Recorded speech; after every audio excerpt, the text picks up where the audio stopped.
How's everyone doing? We are live.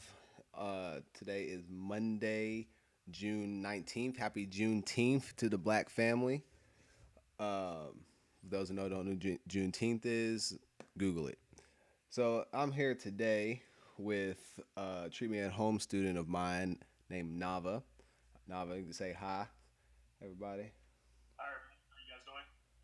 Cool. I think you should. If you can't hear, if anybody can tell me if they can't hear Nava, let me know. Everything should be going on. I don't know who this is, Clear. but I'm gonna have to call them back. Um, yeah, sorry about that. So let me give you guys an overview of what's going on. So I've been teaching Nava how to program with a focus on Android development, and he has been working on an app which he's going to explain in a moment, and he is running into an issue he's trying to solve, and now I am going to be uh, helping him with that issue. So Nava, do you want to explain what um, your issue is, or what your program is, and what your issue is? So yeah, a lot of issues with this type of uh, program here. So overall, my goal is to you have your Android device, you log in onto, say, for example, your home Wi-Fi, Mm-hmm. and it's able to read off the list of devices with the IP information of every device connected on that network. Okay. Um, yeah, so that's the overall. Seems simple, fitting it out, but for me as a beginner, this is a little more in depth. My normal job is as a network engineer, so I like networking stuff. This deals with a lot of networking, and I thought it'd be a good idea to implement some of my networking stuff at my regular job and possibly learn how to implement it as far as programming, even though I'm a beginner. Okay. Okay. So you basically you have an app, and when you're connected to the Wi-Fi, you want to see all the other devices connected on the Wi-Fi. Correct. And how much have you gotten done, and where are you stuck? So I want to say I'm still back at the beginning. Reason Okay. being is for me, I'm trying to at least understand the basics Mm-hmm. of how a device connects to the Wi-Fi Right. happens. So that stuff is pretty down, but I need to know on the programming aspect of it. One of my solutions now that I'm thinking to help move things along is for me to implement the program. It would recognize what subnet is on by getting it from the default gateway, and then the app would just start pinging, just do a brute force of all the IP address ranges on that subnet, and then see if it gets a hit back, and then list those IP addresses out at my regular job, and then I would need to do, I guess, an ARP or a netstat to be Okay. able to pull maybe possibly the domain name and stuff like that. So for me, it's baby steps. Right now, I'm at least just trying to see if I can set up to where I can at least pull the information. So um, where we started or where we ended last time, I believe you helped get me an app started that pulled the IP addresses and stuff like that, Correct. or at least the IP address of that device on the network. Okay. Okay. So for those watching, um, we've already been working on this app before in the past, so this isn't an introductory type of deal. So where we at? So we got all we have all the devices settings, right? But we haven't gotten everybody else's settings.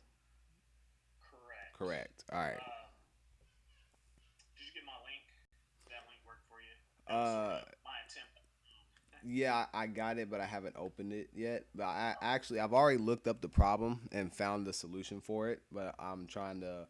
I don't want to rush through it because I not only do I want you to understand, but I kind of want people to get a feel of how these treatment at home sessions work. Anybody else is interested. So, uh, you said part of the thing you want to do is like do a net stat call and stuff like that, and you're still thinking in terms of like regular Java programming. Android already has these APIs built in. The Android library is so massive, like no one person knows it all. So I had to do some deep research, and I found out that and they have a Wi-Fi P2P manager class in their networking API. And what this allows you to do is perform a bunch of you can manage Wi-Fi peer-to-peer connectivity. So this is used if you've ever played any Wi-Fi Direct games where or any game or any apps where you can use Wi-Fi Direct, where as long as you're on the network, you can do stuff with other phones. You don't even have to be connected to the internet, just on the local network. So one of the functions that they have inside this class is called request peers. And what this does is it returns the current list of peers on the network, and inside of that list, you have a Wi-Fi P2P device. It returns a Wi-Fi P2P device list, and inside of that list, there's a bunch of Wi-Fi P2P devices, and it carries a device address, device name, primary device type, secondary device type, status, and some other attributes. Okay. So basically, what we're going to do is leverage that networking class, and from there, take everything that's in the list and uh, display it. So before we get to displaying it, we just want to get it to show up in the console and make sure everything is how it's supposed to be. So, did I send you the link for that? Here, let me send you. Here's the Stack Overflow link.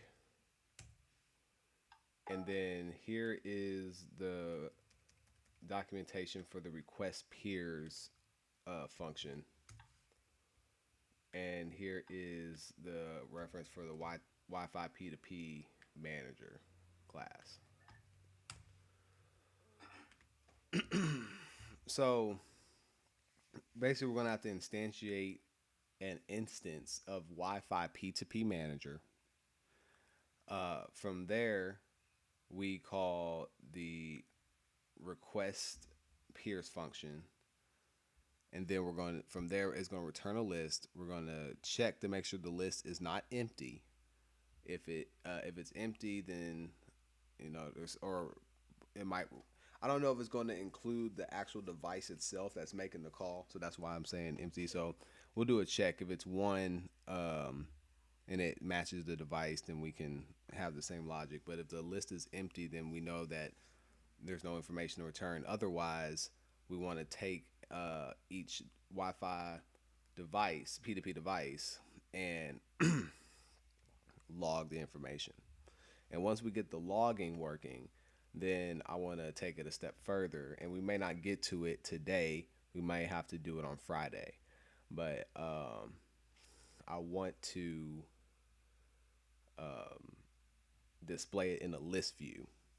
And when you tap on each item on the list view, it'll open up a alert dialog and will show each specific information on the for each device.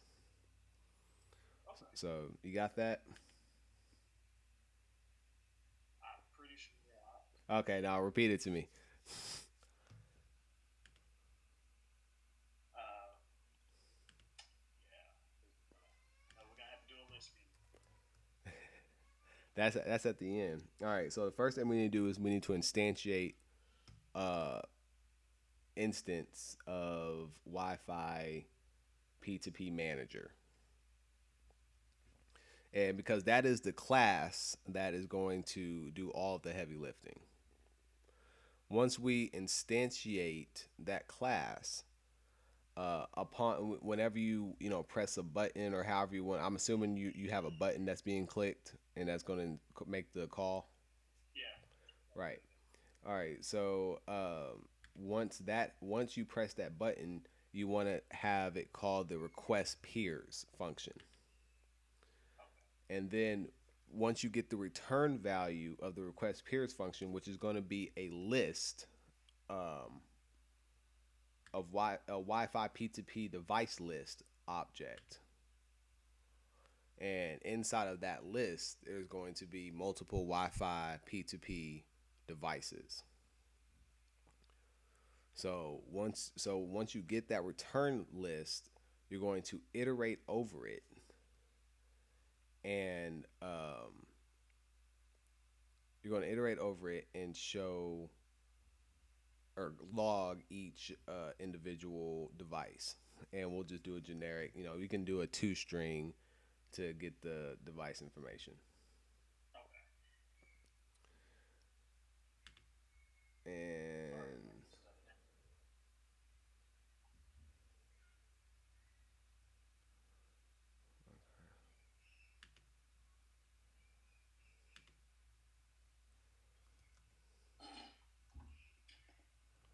Should I just go ahead and create a new project?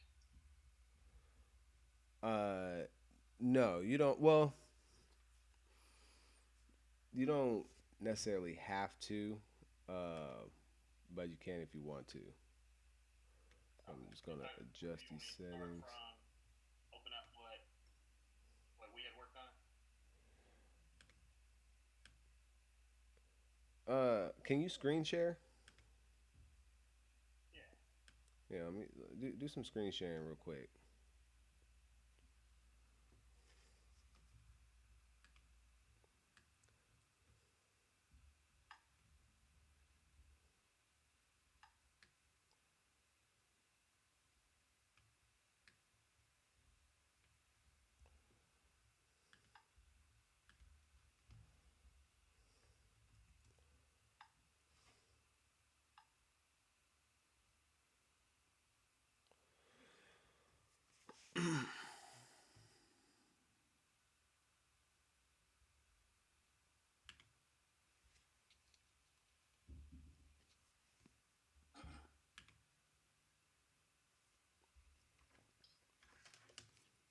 But before you do that, let's talk about something. So, Yeah. do you have the documentation up for the request peers function? Let's see here. Wi-Fi P2P manager.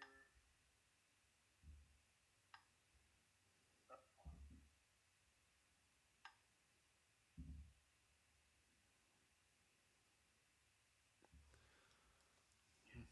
Okay, so you got it up. So the request peers function, it takes in as a parameter a Wi-Fi P2P manager channel and Right. a Wi-Fi P2P manager peer listener. The listener can be null. I don't know why you want it to be null. And then initialize.